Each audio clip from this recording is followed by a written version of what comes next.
పేరు రమాదేవి అండి. ఎప్పుడన్నా బజార్ పోయేటప్పుడు చిన్న పర్సు పెట్టుకుంటాను జాకెట్. ఇంటికి వచ్చిన తర్వాత పర్సు తీసి పక్కన పెట్టినా గానీ కొంచెం టైట్ గా ఉంది. తీయలేదేమో అన్నట్టు మళ్ళీ చూసుకుంటే ఏముంది తీసినట్టే ఉండేది. కానీ నాకేం చేతికి ఏం తగలలేదు, చిమ అన్నట్టు ఉండేది. ఏందో ఇదిగా ఉంది అని చెప్పి నేను మా అబ్బాయికి చెప్పాను అనమాట. ఏందో నాకు తేడా ఉందంటే, నీకేం రాదమ్మా నువ్వు వదిలేసాయంటే, లేదయ్యా నేను ఒకసారి మెమోగ్రాఫ్ టెస్ట్ చేయించుకుంటాను, నాకు అనుమానంగా ఉంది అని చెప్పంటే, సరే ముందు చేయించుకుంటామని అప్పటికప్పుడు పోయి చేయించుకున్నాను. టెస్ట్ లో కొంచెం ఇదిగా ఉందమ్మా, అది మామూలు గడ్డే అయి ఉంటుంది, నేను తీసేస్తాను, ఏం కాదు అని చెప్పి ఆ నీడిల్ టెస్ట్ అయిన తర్వాత మళ్ళీ ముక్క టెస్ట్ కు పెట్టాడు. ఆ ముక్క టెస్ట్ లో క్యాన్సర్ అని వచ్చింది రిపోర్ట్. నీకు రేడియేషన్ పెట్టాల్సిన అవసరం లేదు, కిమో మాత్రం 11 నెలల పాటు ఇవ్వాలి. చాలా సర్జరీస్ అయి ఉన్నాయి. ఈ కిమోలు, రేడియేషన్లు, ఈ ప్రాసెస్ అంతా తట్టుకోగలదా తట్టుకోలేదా?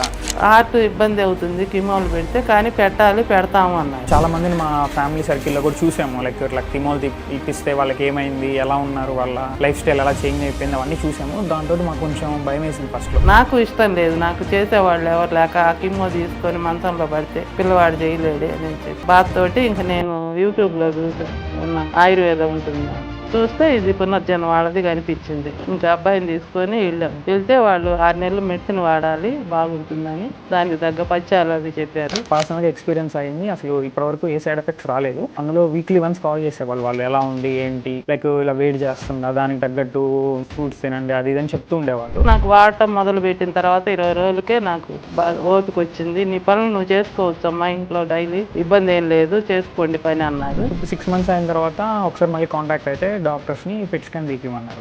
లైక్ ఎలా ఉంది ఏంటి అనేది చూద్దామని. లైక్ ఇక పెట్ స్కాన్లో నార్మల్ వచ్చింది. బట్ ఈమెకి సర్జరీస్ చాలా అయ్యి ఉన్న దానివల్ల కొంచెం ఇమ్యూనిటీ వీక్ అయ్యే ఛాన్సెస్ ఉంటాయి. కాబట్టి ఇంకా ఫ్యూచర్లో మళ్ళీ, ఇప్పటికైతే లేదు, ఫ్యూచర్లో మళ్ళీ రియాక్టర్ కాకుండా ఉండుగానని చెప్పి ఇది ఇంకొక 6 మంత్స్ లైక్ ఇమ్యూనిటీ బూస్టర్స్ లాగా యూజ్ చేద్దాము, అప్పుడు కంప్లీట్గా ఆపేయచ్చు మీరు అని చెప్పారు. ఆఫ్టర్ పునర్జన్ మెడిసిన్ తర్వాత నాకు అనిపించింది ఏంటంటే, ఓకే వీళ్ళ పాటికి వీళ్ళు హ్యాపీగా బతకగలరు, నేను ఎక్కడికన్నా వెళ్ళి హ్యాపీగా నేను ధైర్యంగా నా పని నేను చేసుకుంటూ అలా ఉండగలను, ఇదివరకు లాగా భయపడుతూ ఇలా ఉండబడలేదు అన్న ఒక నమ్మకం అయితే పునర్జన్ అనిపించింది. దానికి